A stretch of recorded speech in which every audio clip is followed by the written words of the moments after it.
Sa mga sineserbisyohan po ng Maynilad, magsisimula na bukas ang hanggang 3 buwang water interruption sa ilang lugar sa Cavite at Las Piñas. At dyan po tumutok si Mark Salazar.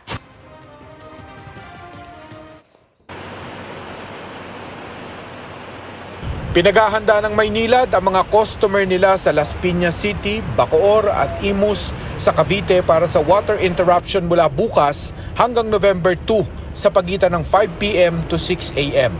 Kung sakali lang numipis ang supply habang pinapalitan itong ultrafiltration o UF membranes na pinakamahalagang pansala ng Putatan Water Treatment Plant.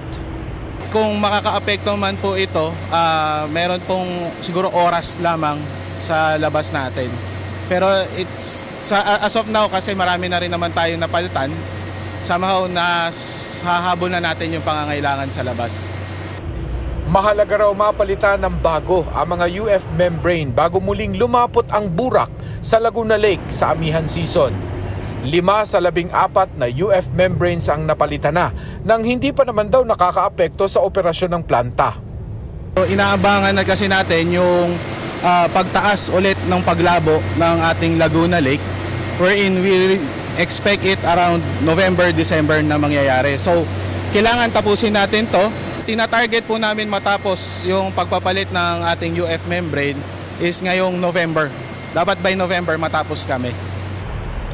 Ganito ang itsura ng tubig sa Laguna Lake sa habagat season. Hindi pa panahon ng burak ang lagay na yan. Iisipin mo, parang hindi mo yata kakayaning inumin yan. But after 45 minutes ng 3 stages ng filtration ng plantang ito sa Putatan, Muntinlupa, ang burak na yan ay pwede nang inumin sa inyong mga gripo. Ang Laguna Lake sa ngayon ang nag-iisang source ng fresh water ng mga taga Muntinlupa, Las Piñas at parte ng Cavite.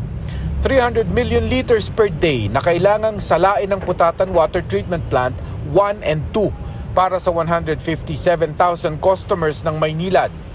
Sa mga water pool na ito ginagawa ang stage 1 ng filtration, ang pagtanggal ng mas malalaking solid silt o burak sa tubig. Sa malalaking tubo namang ito ang stage 2 ng filtration na nagtatanggal ng organic na mga dumi. At ang stage 3 na ultrafiltration na nagtatanggal ng non-organic metallic substance at viruses. Kung may dahilan magduda sa kalidad ng tubig sa lawa, halimbawa pagtaas ng coliform mula sa dumi ng tao, saka gagamitin itong reverse osmosis filtration.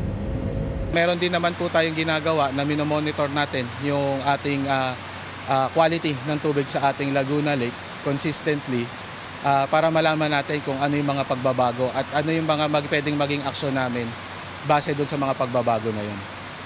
Para sa GMA Integrated News, Mark Salazar, nakatutok 24 oras. Mga kapuso, kasama nyo kami 24 oras. Mag-subscribe sa GMA Integrated News sa YouTube. Sa mga kapuso abroad, bisitahin ang GMA Pinoy TV at www.gmanews.tv.